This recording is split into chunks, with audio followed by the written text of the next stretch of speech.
Hello, my name is Furlough. And my name is Vala. And we are your missionaries to Madagascar. First, for those of you who may be new to us and the ministry in Madagascar, here's some information about our Big Red Island. Madagascar is the fourth largest island in the world.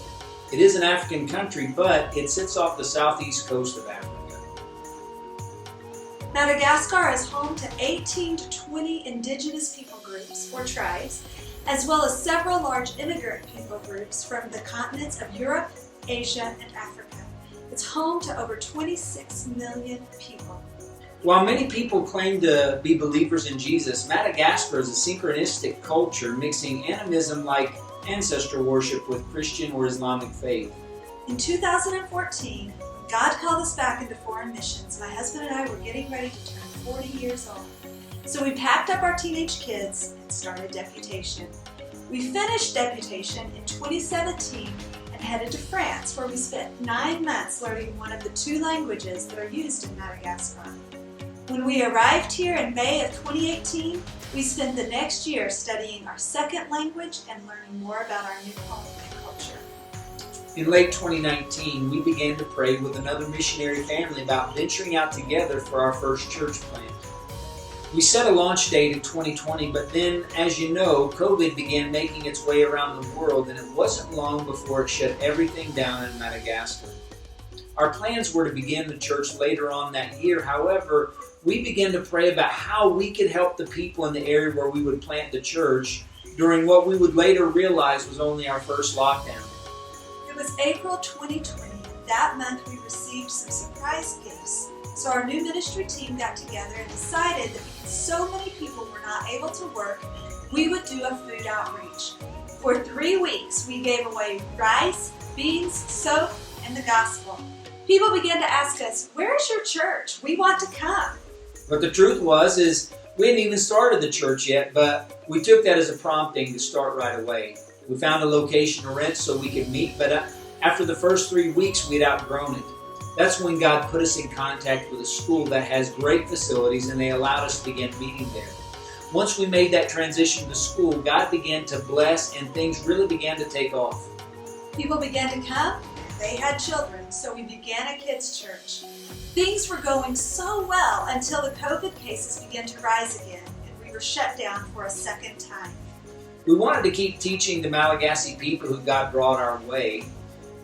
Many didn't have access to internet or social media, so we went old school and we started a radio program.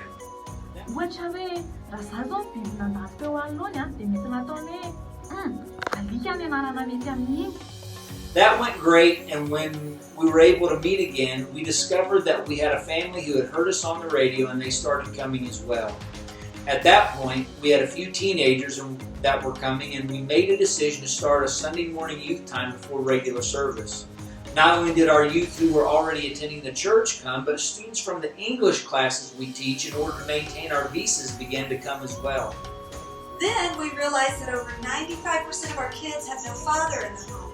They're being raised by single mothers. That's when I, along with 4 young ladies from our ministry team, began a ladies' ministry where the ladies receive extra teaching, and they love it. Then COVID shut us down for a 3rd time. But this time the shutdown was only on the weekends. So we began to meet during the week on Thursday and Friday at our partner's home. Once the 3rd lockdown was lifted, we went back to having church on Sundays, but the students wanted to continue meeting during the week. So our ministry team began to pray that God would open a door for us to meet with our church students while also reaching unchurched teens and university-age young adults in the area. In August, the head teacher at the school where we meet asked if we'd be willing to start some English clubs for our students. Vala and I and our team went home and drew up a plan for English clubs, and when we presented the plan to her, we asked, "Madame Fonza, since we're already at the school, can we have a Bible study for teens and young adults afterwards?" Her response was, "Well, actually, I was going to ask you if you would be willing to do a Bible club here during the week." So, at the beginning of September, we launched Foundry Student Ministries. I teach but the students we have taken or are taking through the discipleship program are leading everything else on their own, reaching students from our area.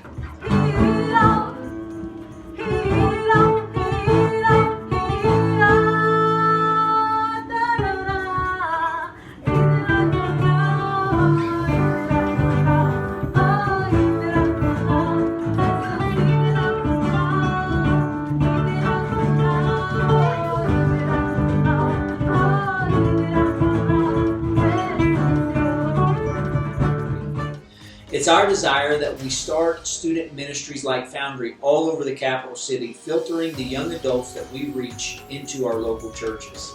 So to sum up the last 4 years of ministry, we have been in Madagascar for almost 4 years now. We learned French before coming here. We have learned Malagasy since being here, although we are not extremely fluent. We have planted a church, started a youth program that we want to see become a citywide outreach. We have taught 3 Malagasy young ladies how to run a large children's ministry.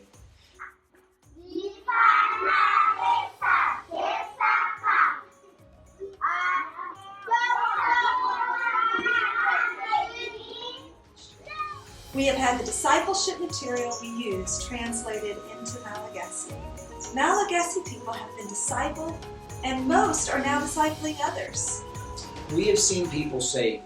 God is doing amazing things all in this animistic culture. None of this could have happened without your prayers and support. As for the future, we have a vision for what we would like to accomplish long term. Madagascar is in desperate need of the gospel. The task is huge. Just as the children of Israel fought battles, we have fought some exhausting spiritual battles the last 40 years. Much like Canaan, there are spiritual giants in this land, but we do not want to wander in the wilderness because of our unbelief. We want to have faith that God will give us this big island which He's called us. As we continue to move forward, we ask that you be praying with us. At the end of this year, we'll be turning over our portion of the ministry to nationals to carry on.